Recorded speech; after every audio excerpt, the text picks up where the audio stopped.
জনতা কিন্তু একজনের গায়ে হাত উত্তপ্ত জনতা কিন্তু আসলে বাউলদেরকে গণধুলাই দিচ্ছে। আমরা যদি দেখতে পারলাম এই মুহূর্তে কিন্তু একজন বাউলকে কিন্তু মেরে কিন্তু আসলে এখান থেকে তাড়িয়ে দেওয়া হয়েছে এই মুহূর্তে। আসলে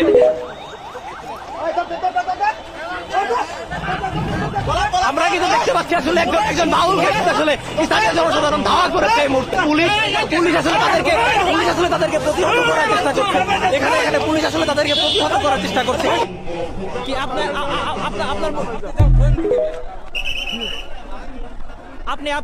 আপনি কোথেকে আসছেন? আমি আসছি তোমার কাকার দোকান করে। হ্যাঁ। আপনি কি বাউলদের প্রোগ্রামে আসছেন? না আমি স্পোর্টে যাবো কাকার সাথে। আচ্ছা, এখানে দোকান কোথায়? আপনি কোথা থেকে আসছেন? মানে কোথায় যাচ্ছেন? কোথায়? টাঙ্গাইল। মানিকগঞ্জে কি করছেন এই মুহূর্তে? মানিকগঞ্জে কি করছেন আসলে? বাসা কোথায় আপনার? টাঙ্গাইল সদরে। আপনি টাঙ্গাইল থেকে টাঙ্গাইলে যাবেন, তাহলে মানিকগঞ্জে কি করছেন? সিঙ্গারে চাকরি করেন। আসলে স্টেডিয়ামের মাঠের এই এলাকাটা আসলে কি করছিলেন? স্টেডিয়ামের এই এলাকাটিতে কি করছিলেন? এটা কিসের এরিয়া?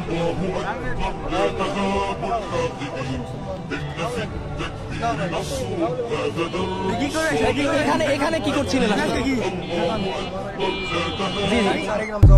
জি আমি টাঙ্গাইল যাবো।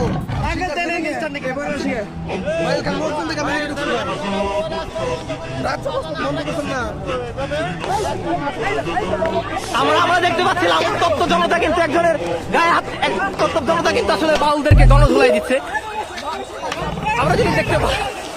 আমরা যদি দেখতে পারলাম এই মুহূর্তে কিন্তু একজন বাউলকে কিন্তু মেরে কিন্তু আসলে এখান থেকে তাড়িয়ে দেওয়া হয়েছে এই মুহূর্তে। আসলে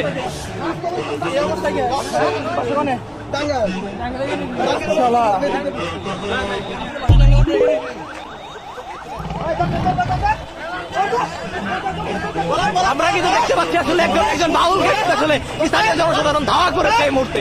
আমরা দেখতে পাচ্ছি এখানে স্থানীয় একজন বাউলকে কিন্তু আসলে জনসাধারণ ধাওয়া করেছে। এখানে উপস্থিতি ছিল, আমরা আসলে যেটি দেখতে পাচ্ছি এখানে একজন বাউলকে কিন্তু আসলে জনসাধারণ ধাওয়া করেছে। এখানে পুলিশ আসলে তাদেরকে প্রতিহত করার চেষ্টা করছে। এখানে পুলিশ আসলে তাদেরকে প্রতিহত করার চেষ্টা করছে। এটা আসলে তৌহিদি জনতার তোপের মুখে আসলে তাকে স্থান ত্যাগ করতে হয়েছে। আমরা যেটি দেখতে পাচ্ছি, সুপ্রিয় দর্শক, আপনারা দেখতে পাচ্ছেন উত্তপ্ত মানিকগঞ্জ। এই মুহূর্তে কিন্তু মানিকগঞ্জ উত্তপ্ত আকার ধারণ করেছে। মানিকগঞ্জের স্টেডিয়ামের যে এলাকাটি আছে, অর্থাৎ মানিকগঞ্জের বিজয় মেলা মাঠের যে এলাকাটি আছে, সেটি কিন্তু আসলে এই মুহূর্তে উত্তপ্ত পরিস্থিতি ধারণ করেছে।